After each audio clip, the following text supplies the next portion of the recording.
여러분, 오늘 제가 질문 하나 하면서 설교를 시작하고자 해요. 한번 끝까지 한번 들어보시고 한번 맞춰보세요. 좀 어려울 수 있어요. 신앙의 자유와 기독교 국가를 만들기 위해서 유럽의 청교도들이 목숨 걸고 이 땅에 와서 세운 나라 이름이 뭘까요? 자, 손 들고.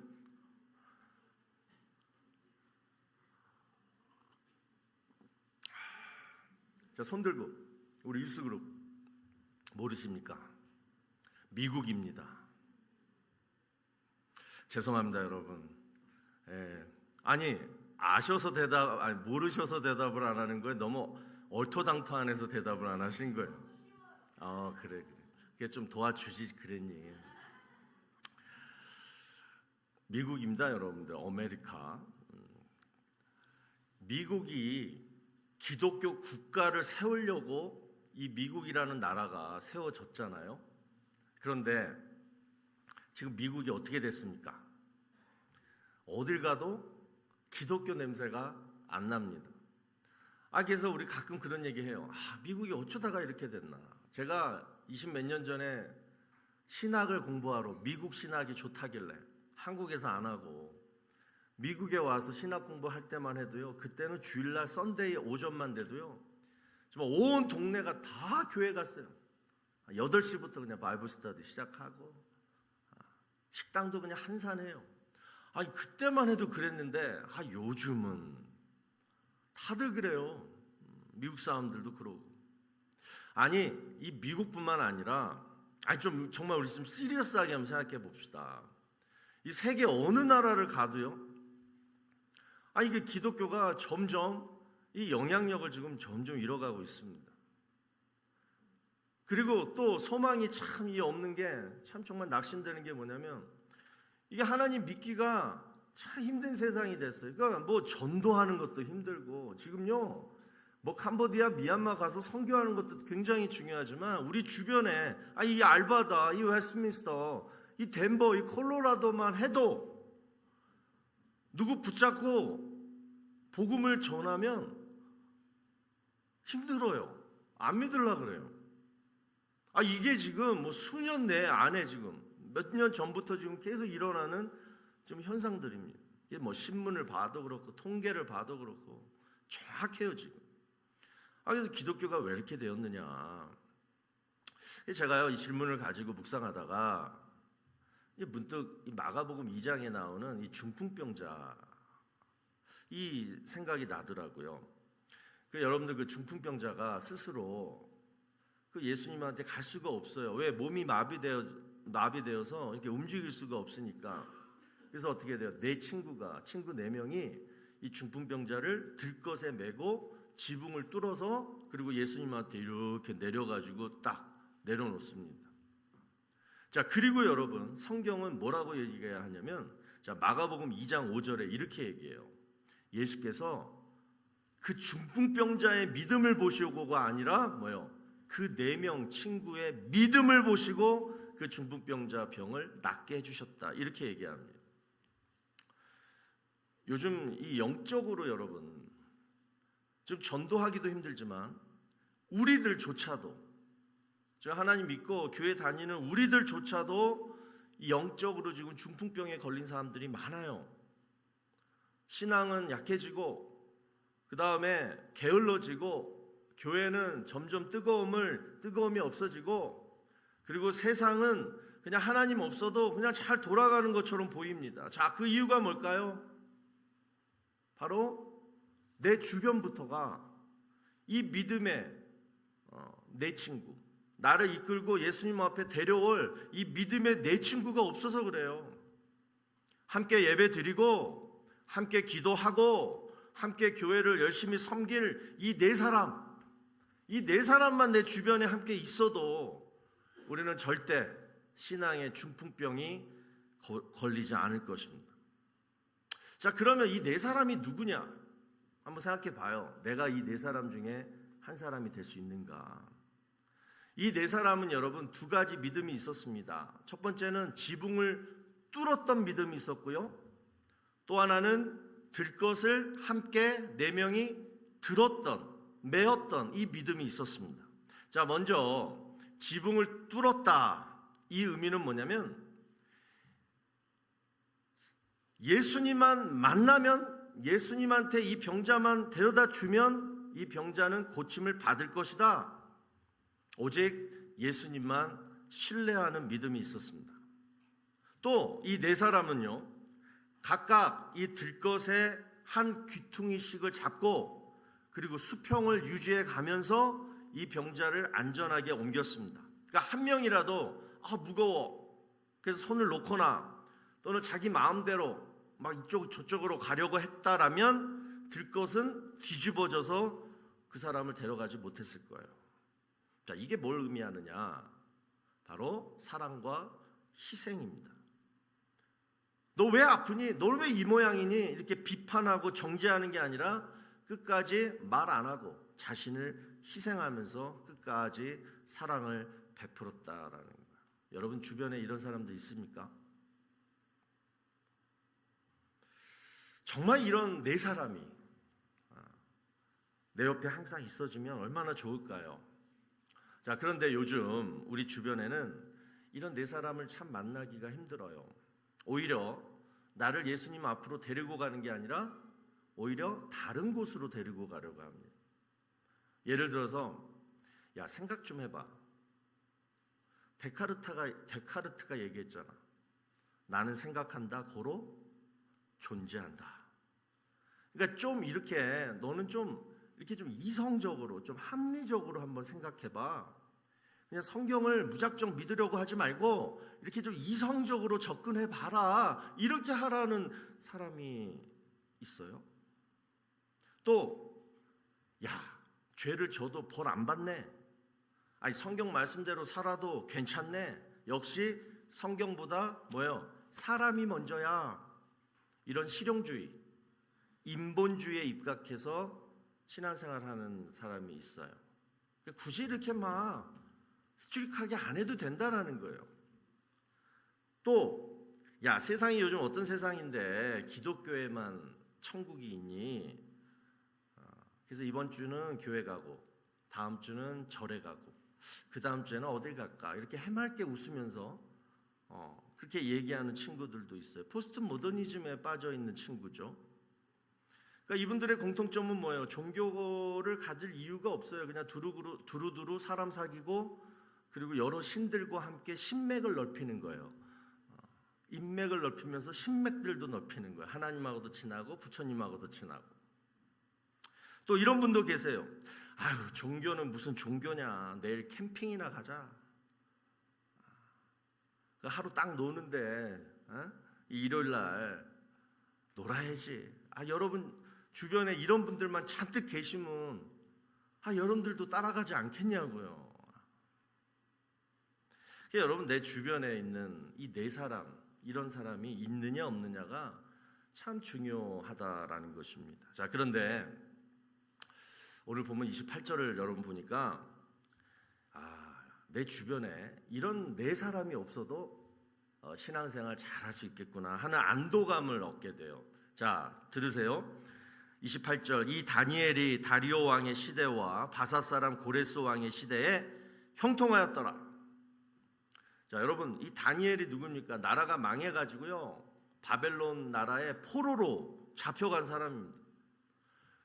그래서 그 땅에 갔는데 그 땅에 여러분 나라가 세 번이 바뀌어요. 바벨론, 메데바사, 그리고 페르시아 제국, 이렇게 세 나라가 바뀌는 그 역사의 소용돌이 속에서 다니엘은 뭐예요? 형통했다는 거예요. 포로로 갔는데. 바벨론 때에는 세 번째 치리자가 되었고, 메데바사 시대에는 세 총리 중에 최고 총리가 되었고, 또 페르시아 제국에는 왕의 측근으로 이렇게 자문 역할을 할 정도로 그렇게 출세를 했다라는 것입니다. 자, 그 이유가 어디에 있었느냐? 성경은 분명히 얘기해요. 하나님이 함께 하시는 형통 때문이었다. 그 성경에 또 요셉도 마찬가지입니다. 창세기 39장 2절을 보시면 똑같이 이렇게 얘기해요. 여호와께서 요셉과 함께 하심으로 그가 형통한 자가 되어. 요셉도요, 가나안 땅에 살다가 형들 때문에 애굽에 종으로 팔려갔습니다. 그리고 그곳에서 그냥 얼마나 파란만장한 그 고난을 겪었는지 몰라요. 그러다가 어떻게 돼요? 나중에 국무총리가 돼요. 그런데 성경은 요셉도 뭐라 그래요? 하나님이 함께 하심으로 그가 형통한 자가 되었다, 이렇게 말씀합니다. 자, 오늘 특별히 우리 자녀들과 브릿지 월십 함께 드리는데, 여러분들 학교에 아까 얘기했던 믿음의 내 친구가 설령 없어도요, 여러분 스스로가 오늘 말씀대로 하나님이 나와 함께 하시면 어떠한 시대든 어떠한 소용돌이든 나는 형통할 줄로 믿습니다. 오늘 이 고백이 우리 자녀들한테 있기를 바랍니다. 또 우리 여러분들도, 또 여러분 가정도, 또 여러분들의 비즈니스도 하나님이 함께 하시면 형통할 수 있다, 이것을 믿게 되시기를 바랍니다. 자, 그러면 뭐냐? 형통의 비결이 뭐냐는 거예요. 오늘 이 말씀을 함께 나누고자 하는데요. 자, 첫 번째, 하나님이 함께 하심으로 형통할 수 있는 비결. 내가 뭘 해야 되느냐? 목사님, 뭘 해야 됩니까? 첫 번째 뭐냐면 내가 뜻을 정해야 한다라는 거예요. 뜻을 정하라. 자, 다니엘서 1장 8절하고 9절을 보시면, 다니엘은 뜻을 정하여 왕의 음식과 그가 마시는 포도주로 자기를 더럽히지 아니하리라 하고 자기를 더럽히지 아니하도록 환관장에게 구하니 하나님이 다니엘로 하여금 환관장에게 은혜와 긍휼을 얻게 하신지라.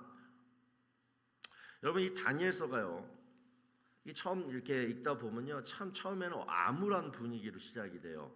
다니엘이 바벨론 포로로 잡혀갔다, 이런 내용으로 시작이 돼요. 자, 그러다가 갑자기 분위기가 이렇게 반전이 되는데, 그때가 언제냐면요, 바로 여기에요. 바로 요 구절. 다니엘이 뜻을 정하여 자기를 더럽히지 않겠다, 이 결단을 하는 순간부터, 그때부터 하나님이 다니엘과 함께 하십니다. 여러분, 하나님이 언제 나와 함께 하실까요? 내가 뜻을 정할 때. 자, 여기서 뜻이란 뭐냐? 내 뜻이 아닌 바로 하나님의 뜻을 말합니다. 그러니까 하나님의 뜻을 내 뜻으로 정해서 그 뜻대로 사는 것이 바로 신앙생활이라는 거예요. 사실 우리가 주일날 이렇게 교회 와서 예배 드리는 이유가 결국은 이거잖아요. 어떻게 살지? 아, 나 어떻게 살아야 돼? 이 뜻을 정하러 오는 거잖아요. 여기서 뜻을 정한다, 이게 사실 원어의 의미로 보면요, 요거예요. 내 마음이 흔들림 없이 살겠다, 내 마음이 요동치지 않도록 살겠다, 이 뜻입니다. 뜻을 정한다, 이 뜻이. 그런데 실제로 우리가 살아갈 때 우리 마음 자주 흔들리잖아요. 내가 내 스스로 이 흔들리는 것을 못 잡잖아요. 그래서 하나님 말씀 듣고 내 마음을 잡는 거예요. 이게 뜻을 정하는 거예요. 그러니까 내가 흔들리지 않으려고 하나님 말씀으로 나를 붙잡는 거예요. 그리고 뭐예요? 일주일을 사는 거예요. 그리고 여러분, 또 하나, 이 뜻을 정한다, 이게 참 좋은 게 뭐냐면요, 하나님께서 우리와 함께 하시면서 하나님이 다른 사람의 손길을 통해서 은혜와 긍휼을 베풀어 주세요. 다니엘이 뜻을 정하니까 하나님이 뭐라 그래요? 다니엘로 하여금 환관장에게 은혜와 긍휼을 얻게 하신지라. 그러니까 다니엘이 뜻을 정하니까 다른 사람의 손길을 통해서 하나님이 은혜 주시고 긍휼을 베풀어 주셨다라는 거예요. 여러분, 그러니까 이렇게 뜻을 정한다라는 것이 중요한 거예요. 자, 그러면 뜻을 정하는 방법, 그걸 말씀드리겠습니다. 이 저랑 제 아내는요, 좀 라이프 스타일이 좀 굉장히 다릅니다. 좀 다르게 살아요. TV를 볼 때도 좀 서로 달라요. 그러니까 제 아내는 내용을 미리 알고 드라마를 봅니다. 이해되십니까? 또 축구나 야구도요, 누가 이겼는지 이미 다 알고 봐요. 저는 그게 이해가 안 돼요. 저한테 얘기했다가는 저는 그냥 안 봅니다. 그냥. 여러분 예를 들어서 드라마의 결말을 신문 보면은 다 알잖아요. 그 결말을 이미 다 알고 봐요. 근데 이제 주인공이 어떤 위기 상황에서 저 주인공이 막 죽을까 말까 막 그러잖아요. 그럴 때 이 드라마 보는 재미가 뭐예요? 죽으면 어떻게 되지? 저 주인공 죽으면 어떻게 되지? 막 이렇게 노심초사하면서 봐야 되는데 뭐 해피엔딩으로 이미 끝났는데 뭐. 또 축구도 우리 한국 팀이 이겼어요. 이미 이겼대요. 근데 재방송을 보는데 우리나라 지면 어떡하지? 이럴 사람이 있겠냐고요. 여러분 마찬가지예요. 뜻을 정한다. 이것은 뭐냐면 내 인생의 결말을 미리 안다라는 거예요.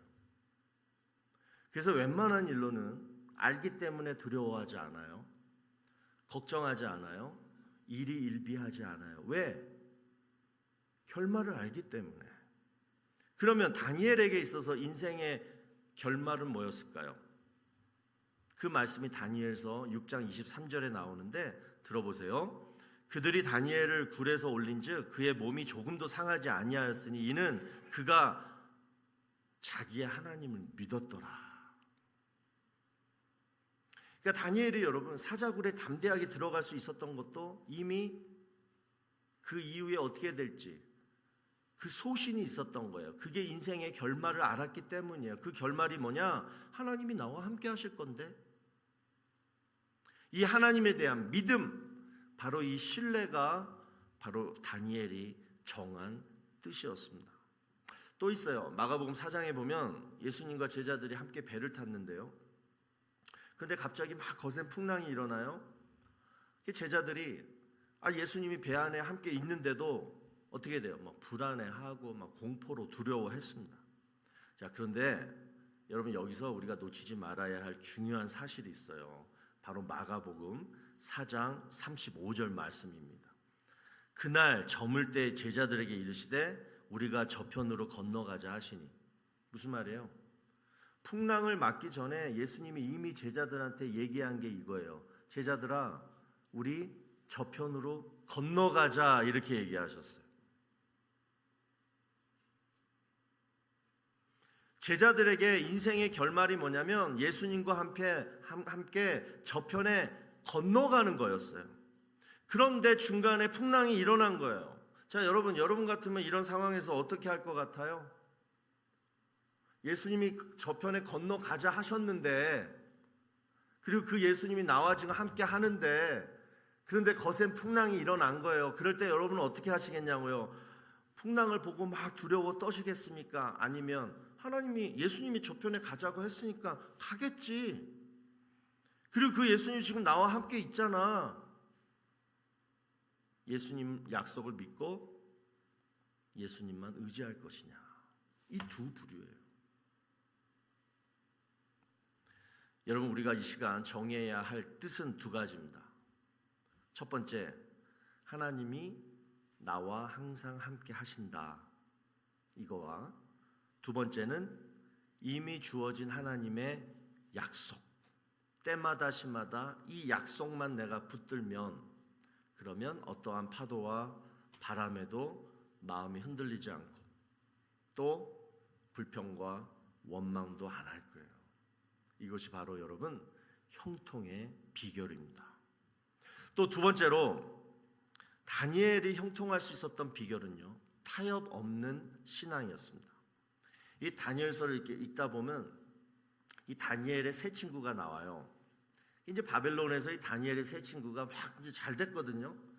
그럼 꼭 잘 되면 이제 시기하는 사람들이 막 생기잖아요. 그래서 이 사람들이 쟤네들 너무 꼴보기 싫어. 너무 잘 나가. 그래가지고 막 법을 만들어요. 느부갓네살 왕의 금신상을 세우고 그 앞에 절을 하도록 만든 법을 만듭니다. 분명히 이 다니엘 세 친구가 그 금신상 앞에 절하지 않을 것을 알기 때문에 그 법을 일부러 세운 거예요. 어떻게 해요? 이 다니엘의 세 친구가 절하기를 거부하고 결국은 풀무불, 뜨거운 불 속에 들어갈 위기에 처하게 됩니다. 자, 그때 다니엘의 세 친구가요 고백한 내용이 있어요. 두 가지인데 다니엘서 3장 16절하고 18절입니다. 16절에서 뭐라 그러냐면 사드락과 메삭과 아벳느고가 왕에게 대답하여 이르되 느부갓네살이여 우리가 이 일에 대하여 왕에게 대답할 필요가 없나이다. 딱 이렇게 얘기해요. 왕이 백날 뭐 나를 꼬셔도 나는 대답할 필요가 없나이다 이렇게 얘기하고 그다음 18절에서는 그렇게 하지 아니하실지라도 왕이여 우리가 금 신상에게 절하지도 아니할 줄을 아옵소서 이렇게 얘기해요. 자, 여기서 여러분 타협하지 않는 신앙이란 바로 두 가지를 얘기합니다. 첫 번째 뭐냐? 타협을 안 하려면 대답할 필요가 없나이다 이렇게 해야 돼요. 대답을 하지 말아야 돼요. 여러분 우리가 왜 세상에 속해가지고 죄를 짓고 사십니까?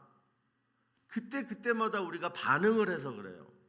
만약에 사탄이 하와를 선악과 따먹어 이럴 때 유혹할 때 하와가 그 얘기를 듣고 요 말만 했더라면 무슨 말? 나 너한테 대답할 필요가 없어. 이거 이거 먹으면 너 눈이 밝아져 하나님하고 같이 돼 막 얘기하잖아요. 그럴 때 하와가 그래? 그래가 아니라 대답할 필요가 없어 라고 등을 돌렸다라면 사탄은 뭐예요? 그냥 물러갔을 거예요. 이게 타협 없는 신앙의 첫 번째 원칙입니다. 자, 두 번째는 뭐냐면 우리가 잘 아는 그리 아니하실지라도의 신앙이에요. 이게 무슨 뜻이냐면 어떤 일이 벌어지더라도 하나님은 나와 함께 하실 것이고 그리고 그 결과가 하나님의 뜻이라면 나는 뭐예요? 기꺼이 받아들이겠다.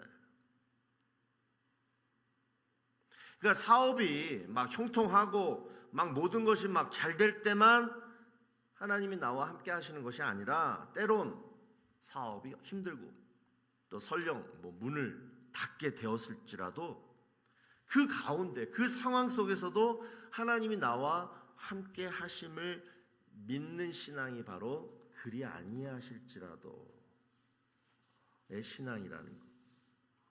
또 우리 몸이 건강하고 막 그러잖아요. 그럴 때는 하나님이 나와 함께 하시는 것 같아요. 근데 막 병들고 아프고 막 고통 속에서 또 하나님은 나와 그래도 지금 함께 하셔. 설령 병들어서 막 소망이 없어 보일지라도 에스더의 고백처럼 내가 죽으면 죽으리다. 죽으면 죽을지라도 하나님이 지금 나와 함께 하심을 절대로 의심하지 않겠다. 그래서 이 그리 아니하실지라도 이 신앙은요 바로 확고한 임마누엘의 신앙입니다. 하나님이 나와 함께 하시면 그것으로 나는 부족함이 없다. 성경에는 여러분 하나님과 우리와의 관계를 목자와 양의 관계로 이렇게 표현할 때가 많아요. 자, 왜 그럴까? 그 이유는 양은 특징이 우리랑 너무 닮았어요. 또 목자는 하나님하고 너무 캐릭터가 닮았어요. 양은 뭐예요? 죽으라고 말을 안 들어요. 그리고 더러워요. 냄새나요. 근데 반면에 목자는 뭐예요? 선해요. 그리고 항상 지팡이와 막대기로 양들을 잘 이렇게 보살펴가지고 결국 어디로 인도해요? 푸른 초장으로 그렇게 인도해요. 자, 그래서 여러분 말을 잘 안 듣는 양들이요 자기 목자 말은 꼭 잘 듣는 이유가 바로 여기에 있습니다. 바로 뭐냐면 우리 목자를 따라가면 거기에는 마실 물이 있고 먹을 풀이 반드시 있다. 이거를 알기 때문에 이거를 확신하기 때문에 뭐예요? 자기 성질을 버리고 목자의 음성에 순종하는 거예요. 여러분 하나님이 나를 인도하시면 지금은 어떻더라도 하나님이 나를 인도하시면 나를 반드시 푸른 초장으로 인도해 주실 거야. 이 믿음이 있으십니까? 이 믿음이 있어야지 그리 아니하실지라도 이 신앙을 갖게 돼요. 설령 지금 막 춥고 어둡고 그런 사망의 막 그냥 음침한 골짜기로 내가 지금 막 다니고 있을지라도요, 내가 지금 두려워하지 않고 또 삶을 원망하지 않는 이유는 좀 있으면 뭐예요? 목자가 나를 푸른 초장으로 인도해 주실 것이다. 이 소망과 이 믿음이 있기 때문에 그렇다라는 것입니다. 그래서 형통할 수 있는 두 번째 비결은 뭐냐? 그 어느 것과도 타협하지 말고, 설령 내 기대와 내 뜻이 안 이루어지더라도 타협하지 말고, 하나님은 나의 선한 목자시다. 나를 반드시 푸른 초장으로 이끌어 주실 것이다. 이것을 믿어야 한다라는 것입니다. 어느 아버지랑 아들이요, 야구 경기에 갔어요. 아버지가 좀 늦었습니다. 근데 경기가 이미 시작이 됐어요. 아버지가 아들한테 와가지고 이제, 야, 어떻게 됐어? 게임 어떻게 됐어? 그러니까 아들이 하는 말이, 아빠 지금 0대9야. 이 말을 들은 아버지가, 에이, 그럼 지겠다. 그러니까 아들이요, 아버지한테 단호하게 이렇게 얘기합니다. 아빠 아직 안 줬어. 아직 1회초야. 그랬대요. 여러분, 형통하는 경기는 어떤 경기일까요? 반드시 이겨야 되는 경기? 오늘 꼭 이겨가지고 부모님한테 자랑해야지, 이것이 여러분 형통하는 경기일까요? 아닙니다. 이거는 그냥 이기는 경기예요. 여러분, 우리가 신앙생활하면서 성공과 그 다음에 형통을 잘 구별해야 돼요. 제가요, 고등학교 때 합창부였거든요. 이제 해마다 이제 몇 학교랑 이렇게 이제 경연대회를 했습니다. 지금 기억나는 게 그 이화여고 그 강당에서 했던 거 기억나는데, 이제 확실한 거는 우리 학교 합창부는요 굉장히 노래를 못했어요.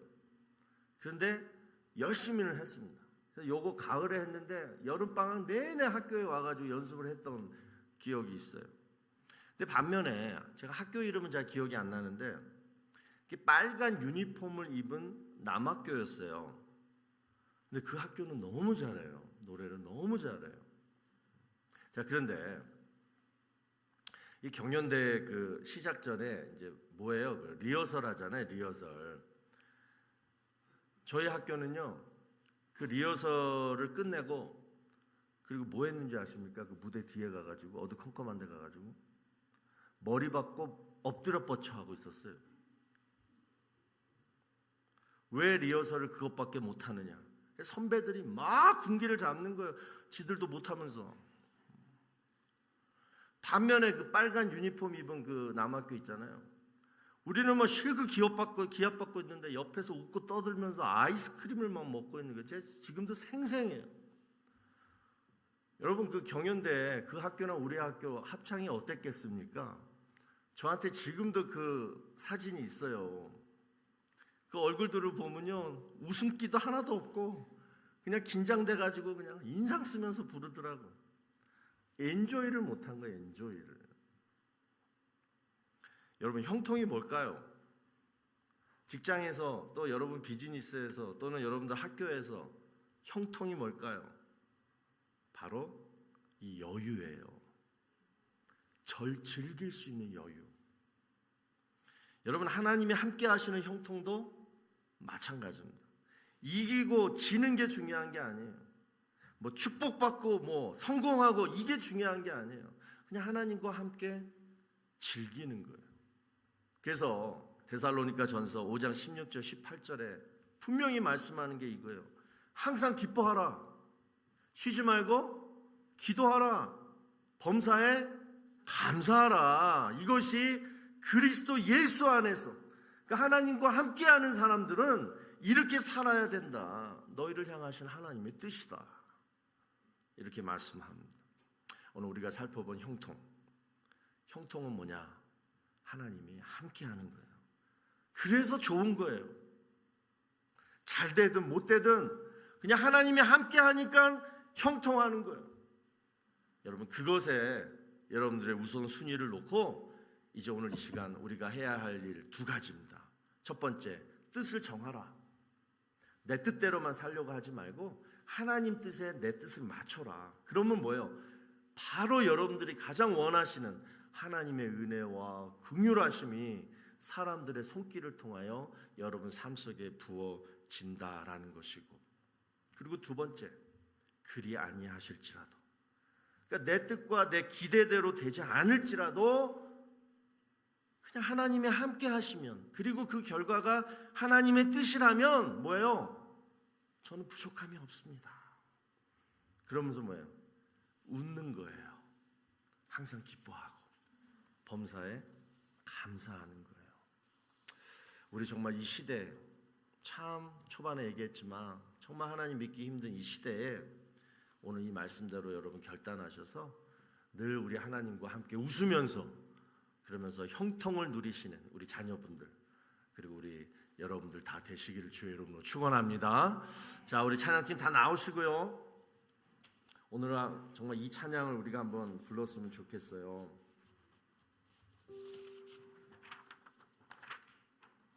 모든 상황 속에서 주를 찬양할지라. 그러면서 뭐예요? 내 영혼이 확정되고 확정되었사오니 내 믿음의 눈을 들어 주를 바라봅니다. 여러분, 이 찬양의 가사를 오늘 말씀을 생각하면서 우리 함께 불렀으면 좋겠습니다.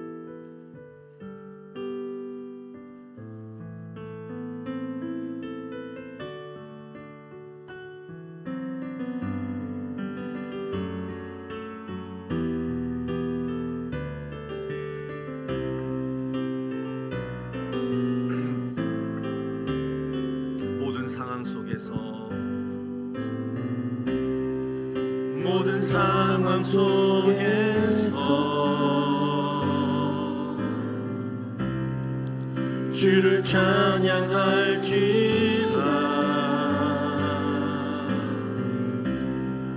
주는 너의 큰 상급, 큰 도움이시라. 주의 얼굴 구할 때 주의 영을 구사, 주의 영을 구사. 크신 사랑 안에서,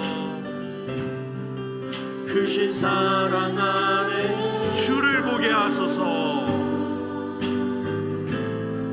주를 보게 하소서.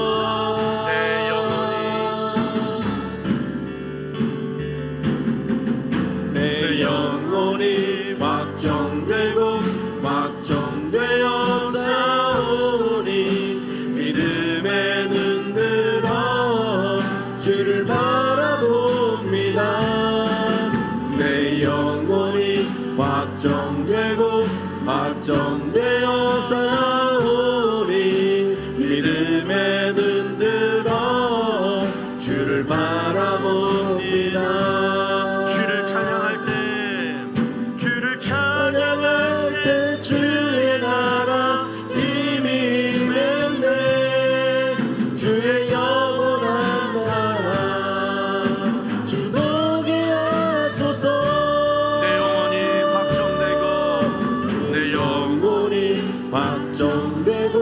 확정되어 싸우니 믿음의 눈 들어 주를 바라봅니다. 내 영혼이 확정되고 확정되어 싸우니 믿음의 눈 들어 주를 바라봅니다. 하나님 감사합니다. 정말 하나님 참 믿기 힘든 이 시대, 사랑하는 우리 자녀들, 또 우리 사랑하는 성도들, 오늘 이 시간 뜻을 정하게 하시고 내 뜻대로 되지 않을지라도 그리 아니하실지라도 신앙을 가지고 늘 하나님 앞에서 승리하며 살아갈 수 있도록 축복하여 주시옵소서. 이제는 우리 구주 예수 그리스도의 무한하신 은혜와 하나님 아버지의 지극하신 사랑하심과 성령님의 감화감동 위로 교통하심이 뜻을 정하여 하나님이 약속을 믿겠다, 그리고 하나님은 늘 나와 함께 하신다, 이것을 믿고 그래서 늘 하나님과 함께하는 형통을 누리기로 이 시간 결단하며 돌아가는 사랑하는 주의 성도들 머리 위에와 가정과 자녀와 일터 위에 이제로부터 영원토록 함께 있을지어다. 아멘.